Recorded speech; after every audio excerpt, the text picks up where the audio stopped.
Ngayong aga sa tanan,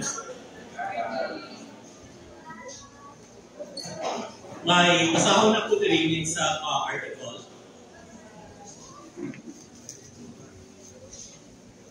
Sabi niya, may isa ka kabatanon, 17-year-old. So si Eric. Naghambal siya our heart, reason, history, and work of Christ. Convince us that without Him, we cannot achieve our goal. That without Him, we are doomed by God, and only Christ can save us. Mapatian mo din being Pastor Richmond, patian mo being si RC, ako nangyayari sa lahat. Ako na po yun na maligpong ako. Hindi ko ng mga bata, at an early age, nag-reveal na sa iya ang spiritual wisdom that only few attained. He had been baptized in the Lutheran Church in 1824 at age 6 and was confirmed at 16.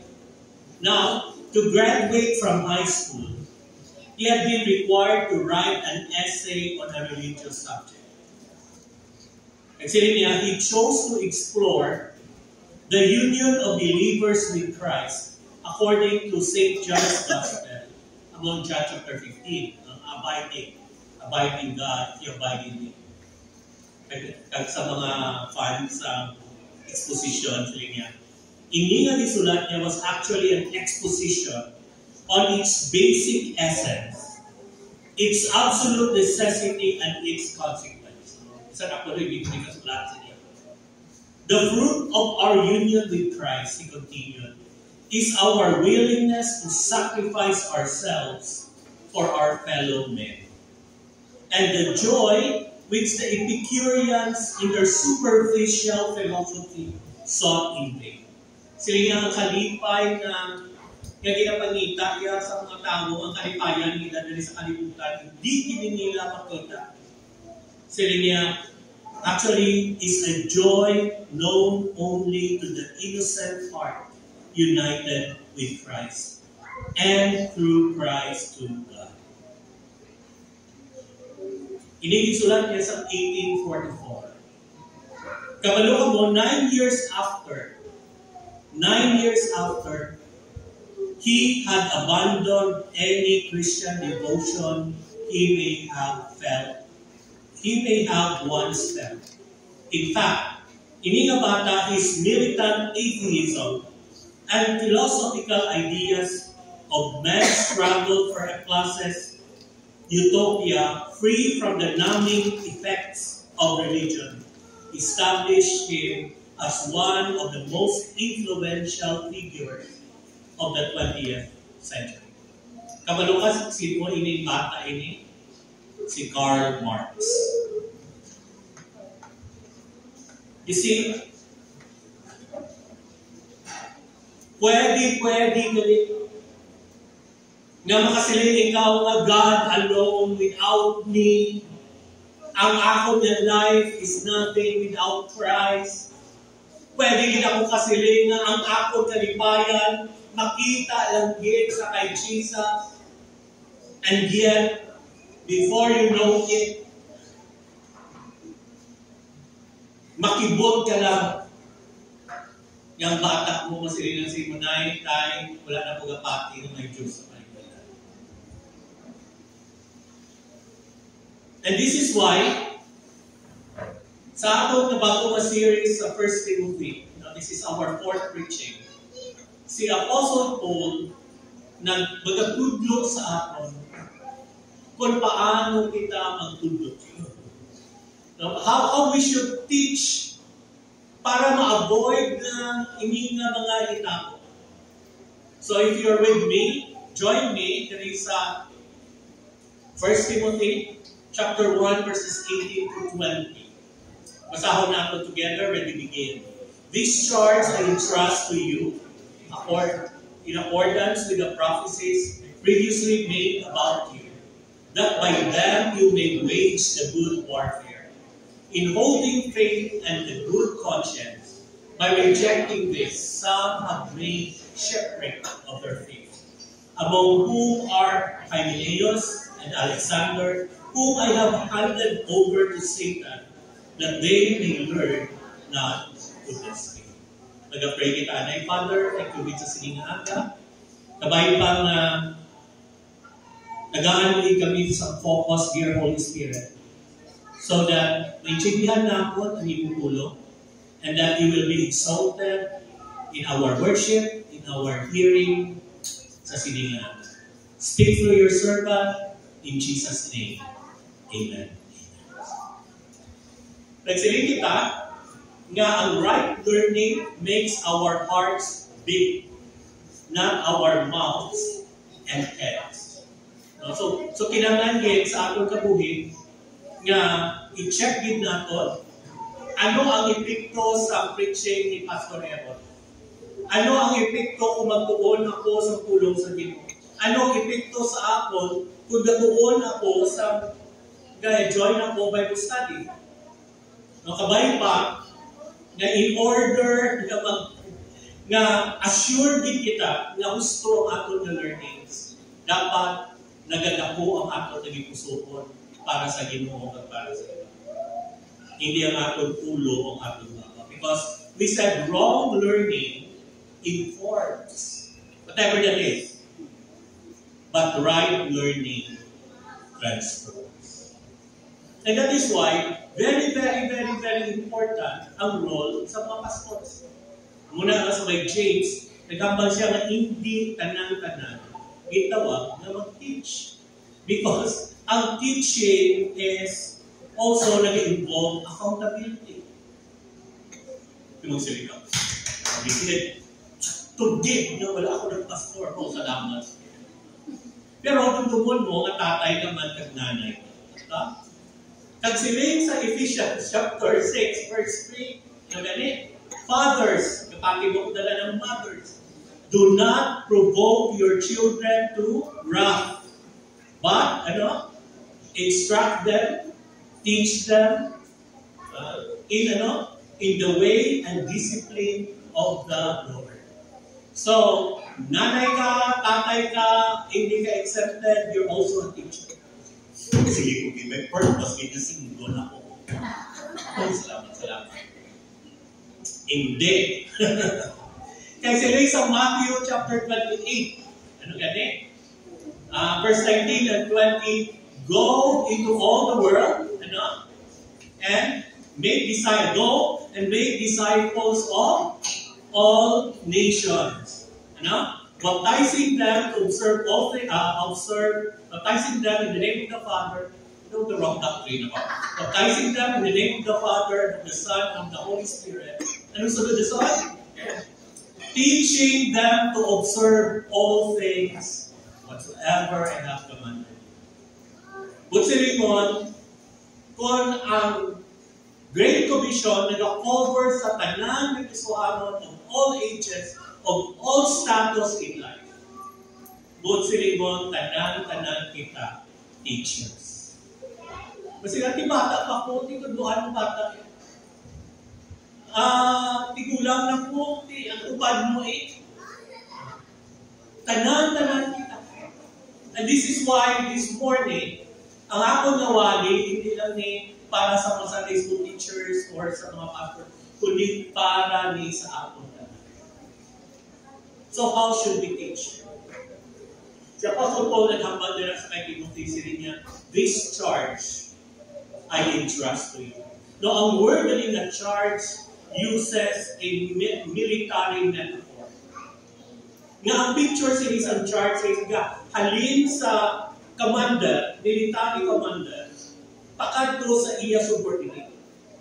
No, kapag siling ka gani nga military, wala niya na siling ang subordinate ng sir. Pwede sir na i-explain mo more, Anay, para ma-convince ito, para nga isundon ka ako. Sir, hindi ba na do may right ako na to refuse or hindi? Kaya hindi ko na may chindihan, kitilain niyang mag-chindi ko. You don't do that. Kung sa military, basta clear gani ang sugo, kung sila nga, go, fire, sundon. Kag ini siya, nagapakita nga ang ministry, ang teaching ministry is not an optional choice or para lang sa iba. God doesn't call for volunteers. The ministry is a sacred trust from God to each individual, which each person must obey, for which that person must give an account. Ang muna sumpunod niya ng there is sa 1 Timothy chapter 1 verses 3 to 4. No, ano ang ang command no natunan naton nga si Timothy daw resign na siya. Pero inabulan siya niya po sa ito, pabiling nila. Because you will charge, you will command, it's the same thing. Certain persons not to teach different doctrine.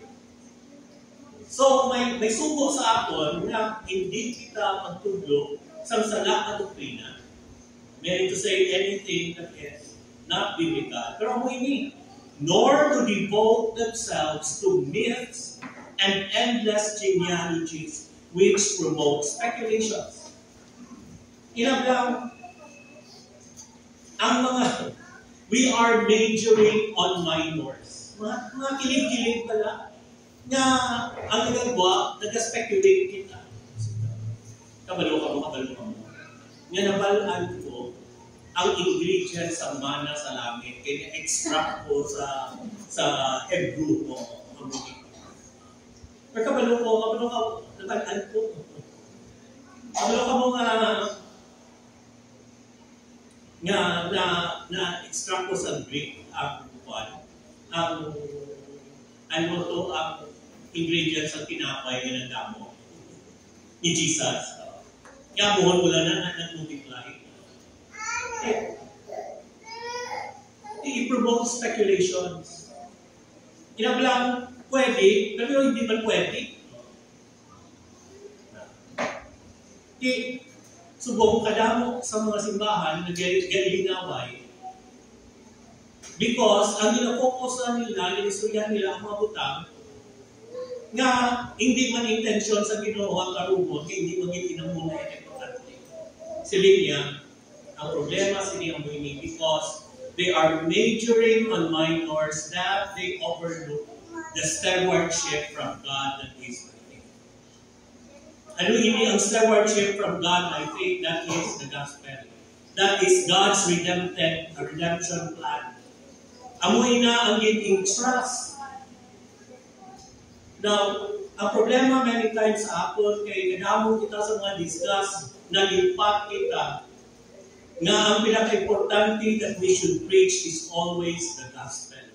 Because it is the power of God for salvation and everyone to believe. Ako nang ginambal ni Apostle Paul, ang most important learning, ang pinitunan natin last time. Kag after yung magtuo kay Jesus, ano na soon? Di ba na? So, justification, sanctification, glorification. Amuin na ang pinaka-focus ang atong tunan. Ang aton, medara kita magtuto. Now, ang entrust literally means to place something beside, or set alongside, or place before someone. Or something entrust so that and so to deposit with another. It conveys the picture of a precious treasure being deposited as a trust into the hands of the other person. Sabi niya, totoo, hinday, ang Ginoo, ang sugo sa Ginoo, namin siya. Ang sugo sa Ginoo, treasure niya. Kag ginatugyan sa iyo. Kag gina-expect niya na ikaw that you will be accountable. Ano ang rason? Why? That we should obey. We should take the responsibilities na pag-entrust sa Ginoo. Number one, because of salvation. Because nagbenepisyo man kita nila. Say the Apostle Paul, say, this charge I entrust to you, Timothy, my child. A word nga child diri nag-refer, hindi nga bata ni Apostle Paul si Timothy. But through the ministry of Apostle Paul, si Timothy nandas. Sila niya, you take care of this because before nag-benepisyo ka man, because somebody took that responsibility. You know, ang problema sa ato, importante pa langit ko. Ako yung si Johan, ako yung bahala, basta ako lang. Pero how about ang gana mo? How about ang asawa mo? How about ang mga best friends mo? How about ang mga tao sa palibot? You know, hindi po sa ito. Ikaw lang yung manuwas? So sabi niya, my child, I remind you, you behave in a way the Lord was telling, you are my child because I care for your soul. Number 2, because of our calling. Sabi niya, in accordance with the prophecies previously made about you. Ang prophecies, the literal meaning to speak forth. Wala din siya sa connotation of prediction. Possibly, naghahambal sila na ining prophecies, ang muni bala ang encouragement, reminder kay Timothy sa gi-install siya as pastor sa church in Ephesus. So, sabi niya, amo ini. Because in accordance with the prophecies previously made about you, kung kanundong ka, sa gin-install ikaw bilang bagong pastor, sa gin-pangamuyuan ka. Kaya mo makita. Ma-share kita sa gospel, we'll take that as a responsibility because we know na dapat magiging natin. Igsugbo kita sa Diyos. Ikatatlo, to fulfill the work, well, this charge I entrust to you, Timothy, my child, in accordance with the prophecies previously made about you, that by them you may wage the good warfare. Ang wage nito, picture ini sa military camp, where ang mga soldado ara na sila. Dala sila nag-plano. No? Dala sila nag-strategize sa ilang na campaign. It's not a one-time campaign, but a day-to-day campaign until the war is over. Kasi niya, Timothy, kablupang ka nga kinahanglan yung take this responsibility. Kablupang Timothy nga kinahanglan din na nga kinahanglan din nga you value what has been entrusted to you. Sila niya nga Timothy nang dumdumon mo git ang pagtawag sa imo, ang encouragement sa imo. Kasi niya, because Christian life is a battle. Hindi ko siya one-time event na malakad kami, ma-share kami, tapos na. Hindi. Every day is a battle. Nunduman ninyo sa ginsulat ni Apostle Paul, sa pag-uon natin sa Ephesians chapter 6. Sige, be strong in the Lord. Put on the whole armor of God that you may be able to fight the wiles of the devil. We wrestle not against flesh and blood, but against powers in heaven, etc., etc., etc. Pero mga utol, ginambalan na natin last time. 24/7 sa nastasubong, may arang na gusto magbuba sa iyong kamuli. Na kung pwede, hindi ka mapuslan. Kaya mo nangyari. Kasi niya, Timothy, you have to take this responsibility. Hindi lang bangon ka na benepisyo ka sa Bible, sa salvation. Hindi lang bangon ka na trabaho, but you have to win the war. Okay. Sila niya, hindi lang naman daog ka, that is the end. But ang Ginoo is also particular with the means how we live the right way. At paano kita magdaog? Sila niya holding faith. At sila niya dayon and good conscience. Or keeping the faith. Ang translation sa New Living Translation kuno sila niya gambata. Cling to your faith in Christ and keep your conscience clear. Si John MacArthur nagambal siya, keeping the faith means holding fast to that revealed truth. Timothy's first responsibility to the Lord was to remain loyal to the objective body of the revealed truth. Importante nga as we do the ministry, focus ikaw hindi lang sa truth sa Ginoo, but also sa Ginoo mismo. Kung na ganyan ka naghambal na sa Hebrews na we must look unto Jesus, the author and finisher of our faith. Yun ang mga ang pagtudlo na ako kay isang salita. Pastor, hindi na ko yung magtudlo hindi ko niya kabalo. Hindi ko niya alam. Pero kung dundo ko na ako naging hambal ni Jesus Christ sa Great Commission sa iyo na gani, I am with you always. Sa imo pagtudlo, sa imo pag-minister, tukod mo ang imo. I think, isa sa punto ni Apostle Paul, that when we do the ministry, we desire victory, but we must always remind ourselves that God is there enabling us moment by moment, especially the Holy Spirit. Sa totoo lang yun, hambal ko manikain na, many malas sa ginapahambal ko diri, panghambal ko diri sa preaching ko, experience ko siguro sa iba ng pictures. Wala ko na yan ang ganda. Yung mga preaching ko usually, yung mga punto usually na nagkakapulpuran ka mo, pero ako mas napulpuran. Magiging nag-backfire mo na mo. Ego mo to, galing kayo kapakumuno na kung ano wala. But because of the revelation of the Holy Spirit, as I explained the Scripture.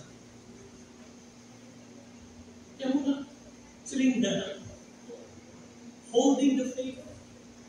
It's not only sa review, but the presence mo. Inaubra na ako with the awareness that God is there.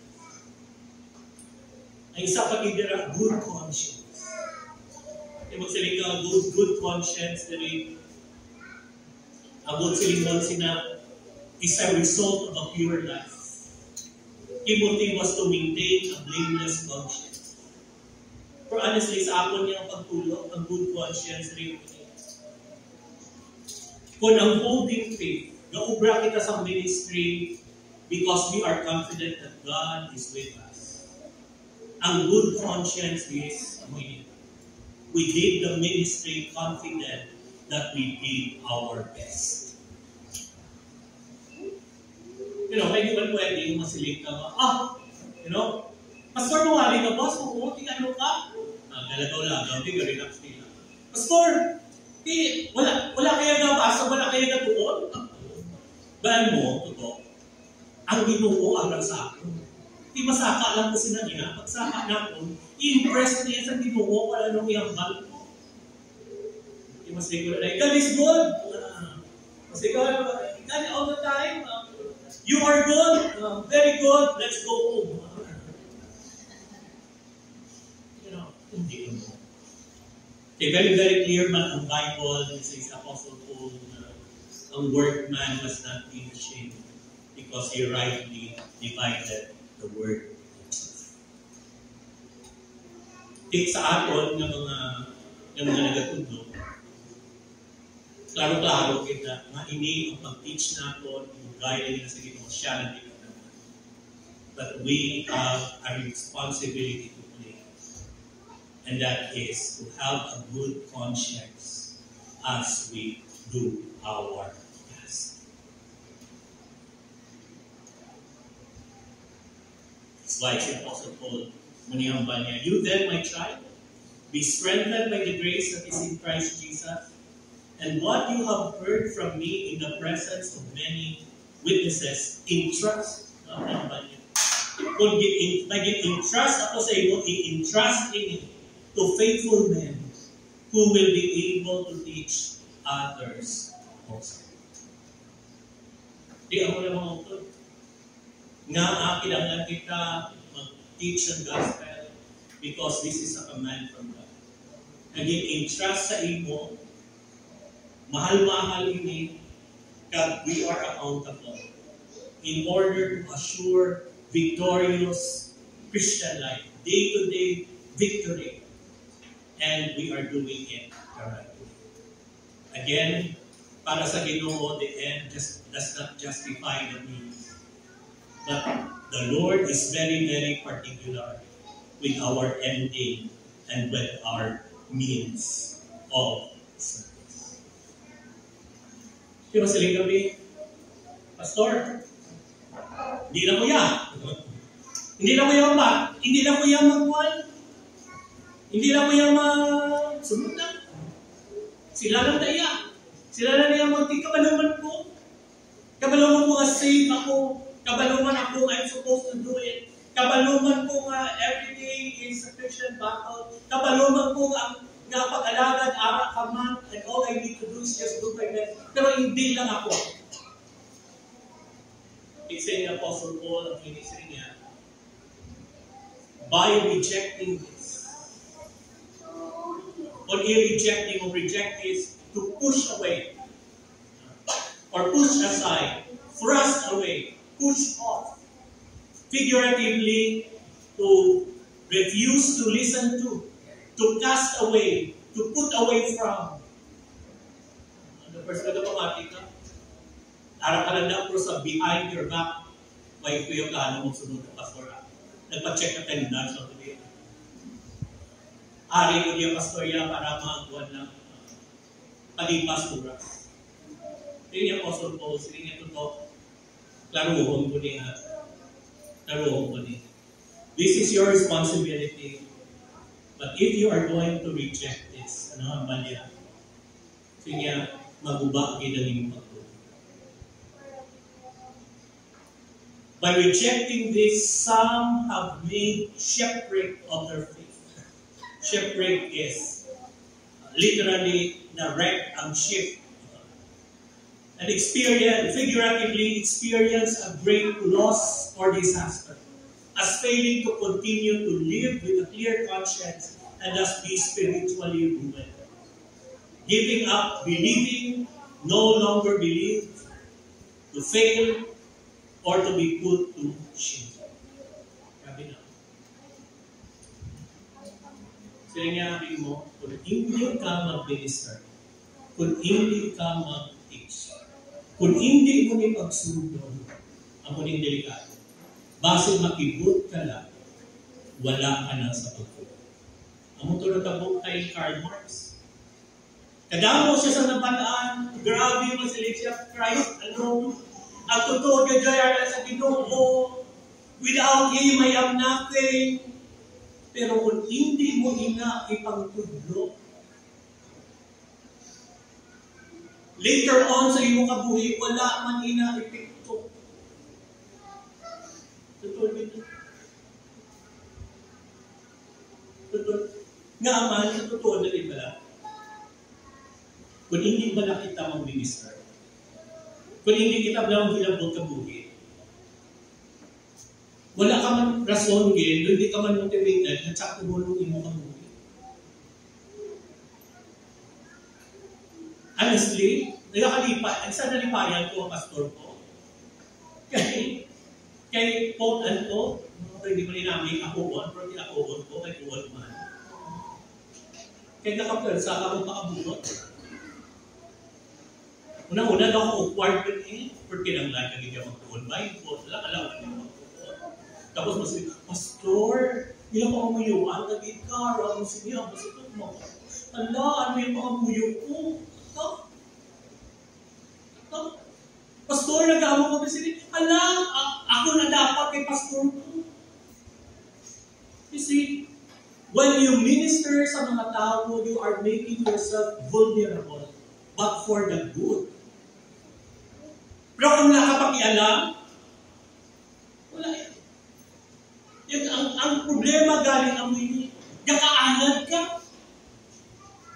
For example, wala ka ng responsibility sa church, anytime pwede ka maniyakad ko, wala ka manawayo ni man. Kung may responsibility na kapipa ko manong timpla ka kape, agagit eh. Kaya mo na siling niya Apostle Paul. Siling niya magiging trust ang Ginoo. And this is very, very important. Kaya nagbenepisyo ka man sini, pag dapat kung di man ni obra ko, tag-amoy ni ang key sa winner na life, tag-amoy ni ang right way. Kung hindi nyo pag-umrahon, basic makibot ka lang yun. Nga wala ka na sa pag-umrahon. Anong example? Yung example. Siling niya, among who? Hindi lang sila maduwa, pero among sila duro mo sumba o blog. Pero there are some. So meaning to say, kung hindi ka mo mag-participate, kung hindi ka mo mag-obey sa Ginoo, it doesn't mean na maudulagin ka mo. Kaya siling niya Apostle Paul, there are some. Ang delikado, kasi mabiktima ka sining some. Ang ngalan niya si Hymenaeus at si Alexander. May duha na rin sa gatigulang na si Apostle Paul sa 2 Timothy. May invention man siya na kay Hymenaeus at Alexander. Wala ko kabalo kung amubagid niya sila ng mga tao. Pero very interesting ang mga sala ng embrace ni Apostle Paul. Sa 2 Timothy chapter 2 verses 16 to 18 regarding Hymenaeus. Linya, but avoid irreverent babble, for it will lead people into more and more ungodliness, and their talk will spread like gangrene. Among them are Hymenaeus and Philetus, who have swerved from the truth, saying that the resurrection has already happened, and they are upsetting. Amo ni mga tao talaga nagpinagusto na lang ambal sa sulod sa tibahan. Wala nila yung panundong, konsekwensya sa ilang pangamba. Inablang, naramihan ang sila yung mga kaboy lang kontrobersiya para lagi magpaligid. O kung these are people na nagapakambal siya, minsan nagasakit na ang branchado sa iba. And they don't care.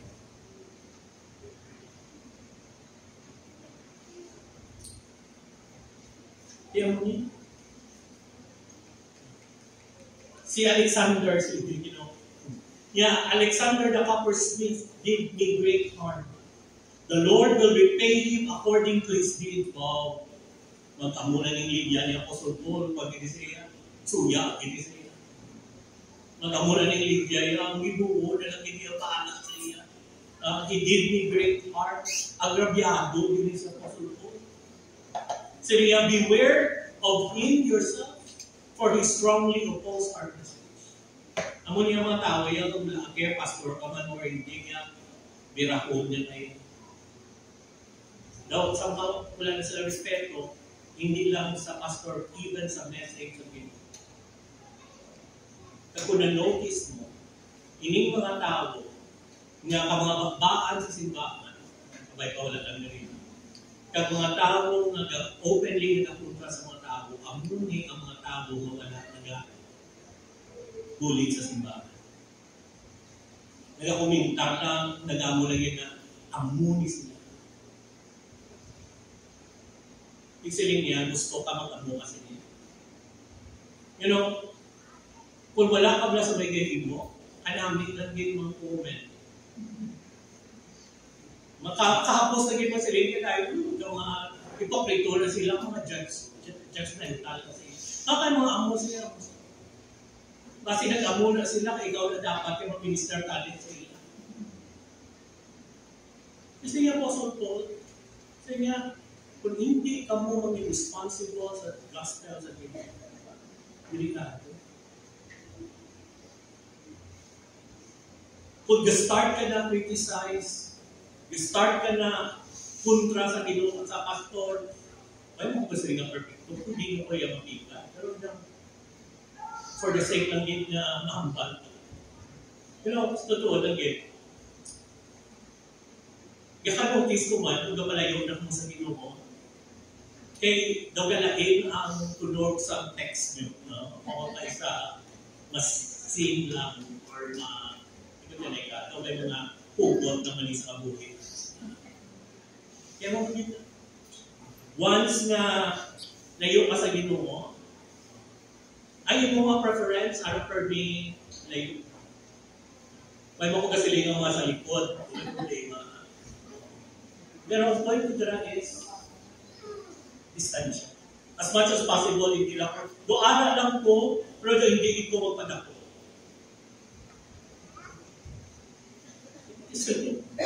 Kaya Apostle Paul siya yung beware. Kaya amuin ni ang itsura sa mga tao na nagubak na sa pagbuhay. Excellent yan. Ano ang konsekwensya, anong ibuong sa iyo? Ano ako lubaan niya? Excellent niya. Tingin Apostle Paul. Kaya hindi ko ba siya istoryahan? Kapila ako nag-ipabati-batian sa luwali. May bisitahan ko. May tablingan ko. May lutuan. Amo man niya gihapon. Wala man naman ba niya? Sila niya, among whom are Hymenaeus and Alexander, whom I have handed over to Satan. Kaya itubyan ko na lang siya kay Satanas. So, si Satanas probably had a better job. May book.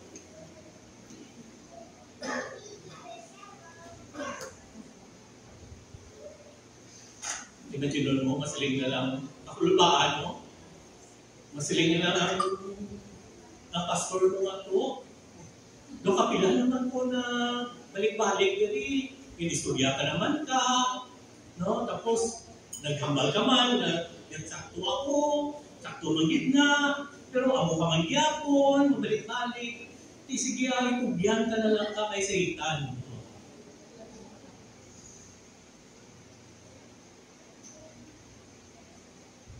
Now, si John MacArthur niyan ko sa Yawali regarding sa pag-hand kay Satan. Kay may duwa mong ganit na klase. May isa positive, may isa negative. Ang negative, dugagan na ng araw, pero lang sa positive. And I hope positive lang ang sa inyo. Sa ako. Ang positive, ang muna siya palihos kay Job. Ganun na mga kay Job. Nga, nagkita sa langit, kita ito sa Ginoo. Kag, nagabal ang Ginoo, natuwa si Job, maayo na siya, kaya taas ng doya mo. Amo ni mo, healthy mo, amo na. Paab na tanan. Paab na tanan mga gamit niya. Paab na gadget niya. Paab na tanan. Ay, awayon niya tanan. Kasi sa Ginoo, paab tanan, hindi lang pagkaduga. Amo na siya picture. And then later on, ano? Hindi mo na siya masakit mo. Kung masakit na siya, okay. Kasi Ginoo, pero hindi na pagkaduga, iyak na. And ang resulta, i-purify ko. Amo man kay Peter, kanutong mo kay Peter. Lingi Jesus Peter, sila niya, Satan has demanded to sift you like wheat. But I have prayed for you. Nagpalis niya kay Peter. Ano pagit? Si Apostle Paul, naghambal siya, siya may thorn ako in the flesh. Sila niya, messenger of Satan. Pero sila niya, anong hambal sa Ginoo? My grace is sufficient for thee. Dito ko na-experiensyahan ang grasya sa Ginoo nga sufficient kaya isa may masakit. Kaya mo na mautot, hindi ka dahil mag-react. Pwede mo ko magsaling sa iyo, pinatugyan ka na kay Satanas. No?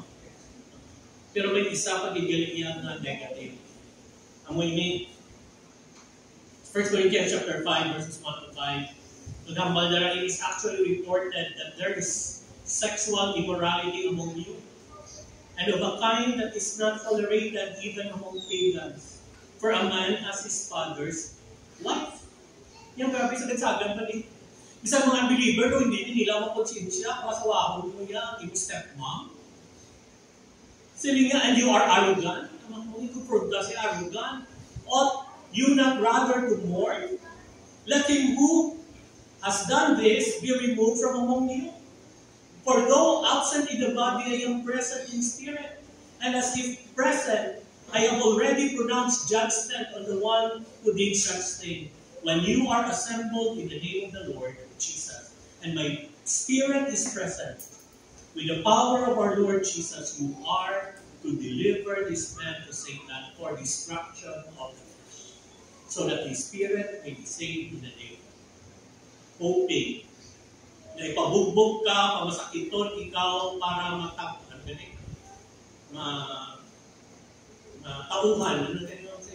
Ano kaya sila mo? Umpawan.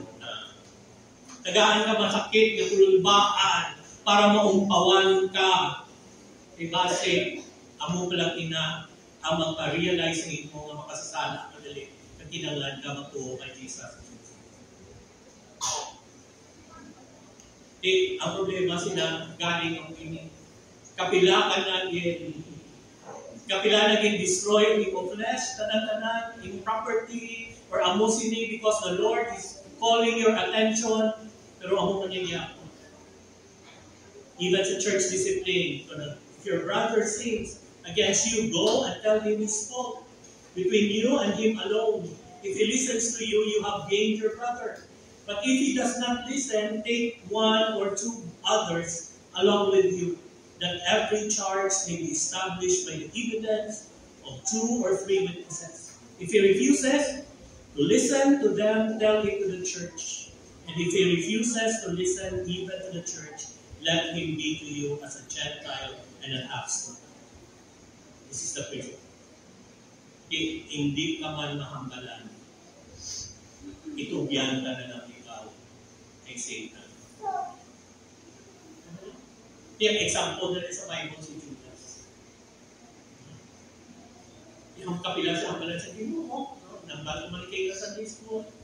Maisadig na magka-traidor sa akon. Wala ibang bawan.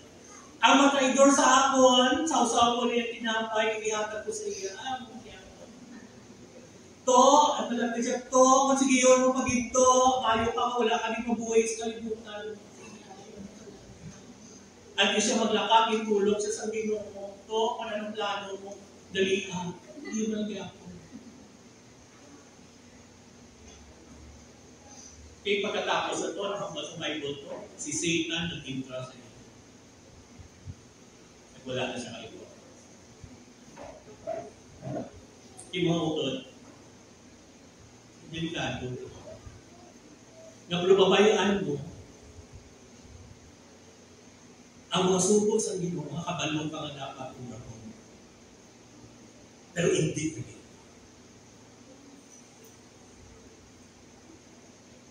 Anong purpose? Ang purpose galing itugyan ka that they may learn not to blaspheme. Ang learn nila is ginatuduan just like sa kabata na ginadisiplina para manuto. Ang blaspheme niya to speak far. Kaya kadamo sa mga tao nga nag-claim sila Kristohano, pero kung lang tawo na nila kabuhi, kung lang tawo na nila priorities, kung lang tawo na nila lifestyle, Hindi nagigya kasi linya nga Kristohano.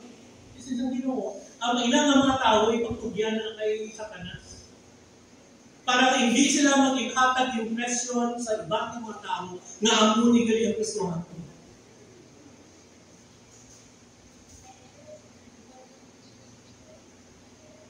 And that is why we need sometimes to go through a lot of hardship and bugbuganay in order to humble us. Nagkikakita ko na yan, no? So muna sa mayo ang lawas, mayo ang sweldo, hindi ko lang sa pakitin mo. At luwa kang tumakansa. Napangamuyo mo. Ano, mga muyo. Kaya mo na, nagsun na din niya sa Ginoo ni. Kung anak niya ka, hindi ka niya mapasugod ng Ginoo, kung amo ka lang ginagdag niya, kung tutugod ka. Abilin mo, kalayan ka sa Ginoo. Imagine mo ka plagda sa Ginoo, pati si Satanas na ito niya para magtakot ka lang.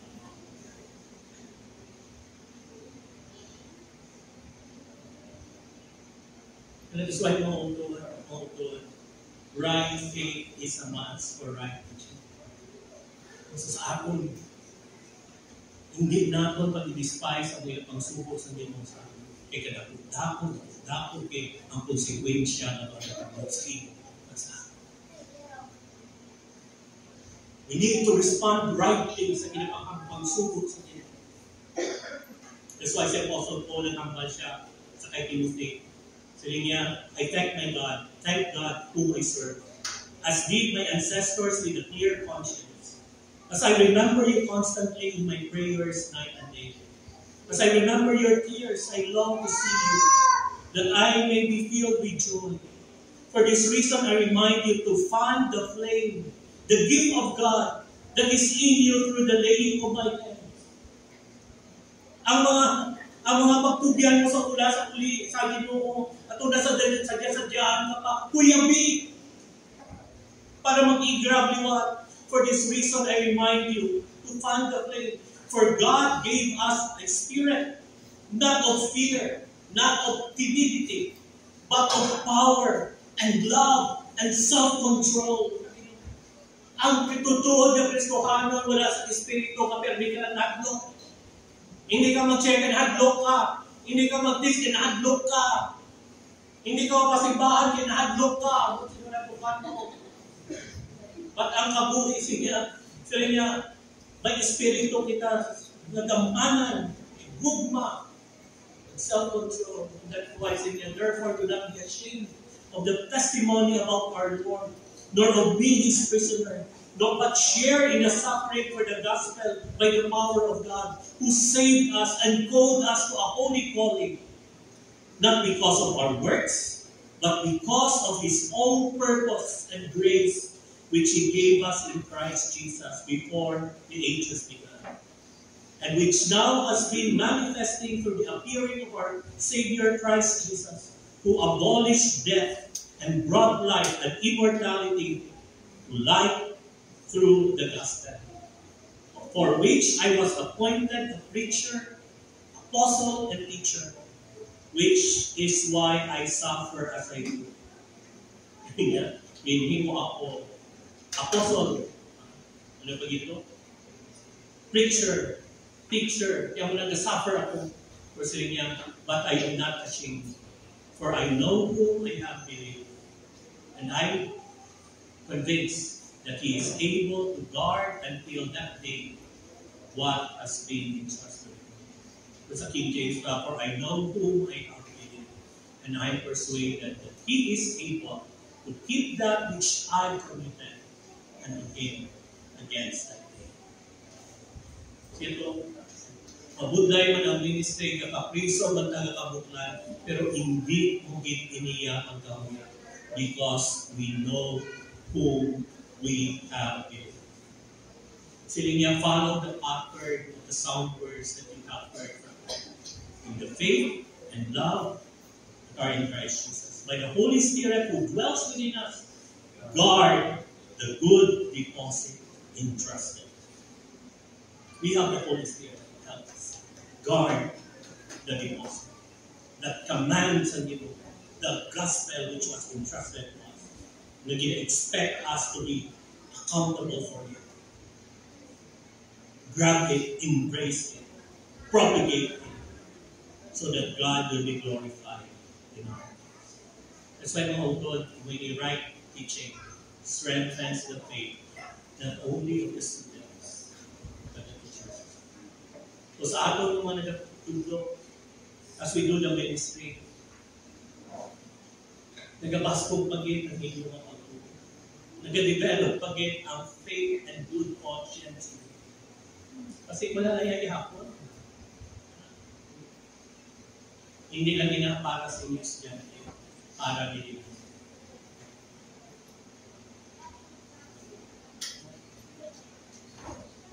Mga imagine na wala akong talang-talangan kita mag-start teach. Start lang nila po. So mag-start ka lang pangabusta. Brian. Because hindi ako gusto, especially kanda ko naman sa Brian. Hindi ko gusto sa uli ng mga inadlaw na magpalapit ka sa ako doon sa pastor.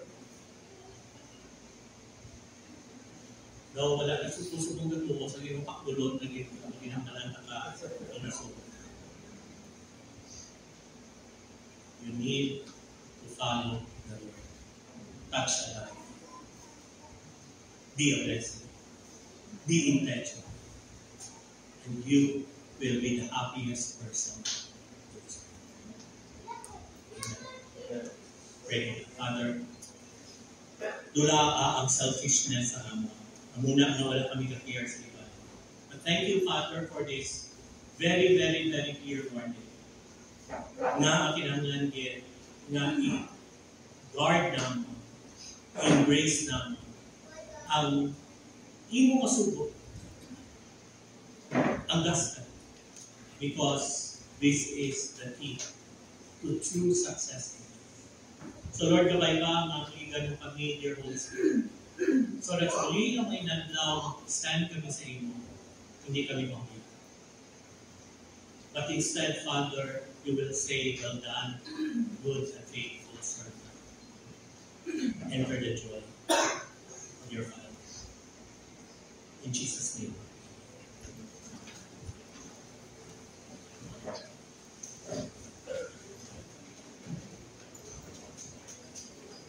Thank you, praise God for this message that we find it in our hearts. As we give our thanks and offerings to you, I request everyone our deacons, please.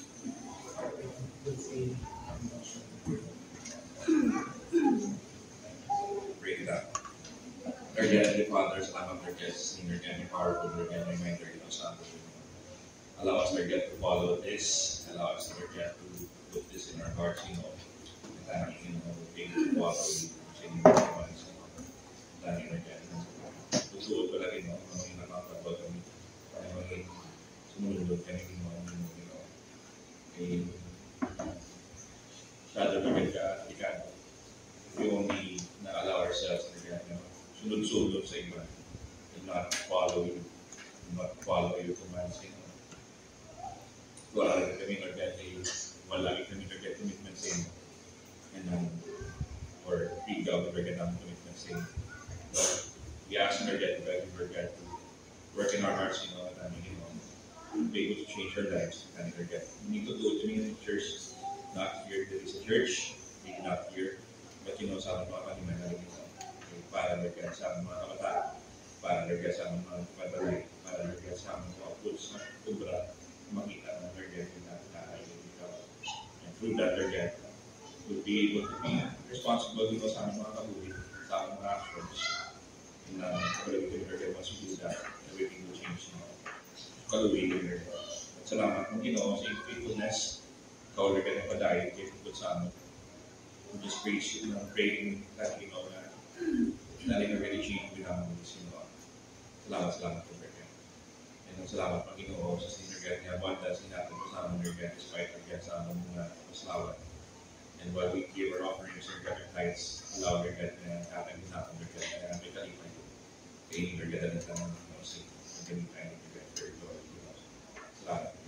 praise you. In Jesus'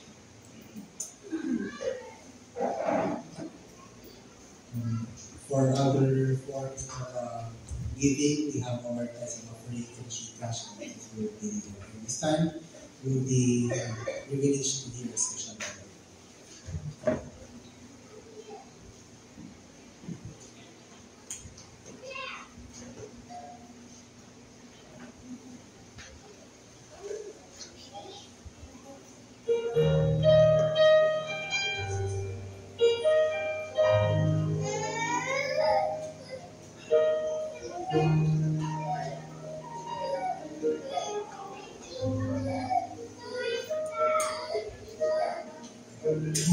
Face the mountains of desperation.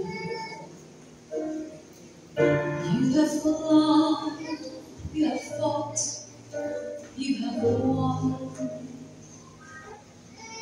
But this valley that lies boldly before casts a shadow you cannot overcome. And just when you thought you had it all together, you knew every verse to get you through. But this time, the sorrow broke more than just your heart. And reciting all those business cards won't do. An answer's hard to know. There is Jesus. He's more than just an answer to your prayer. And your heart will find a safe and peaceful refuge. When answers aren't enough, He's there.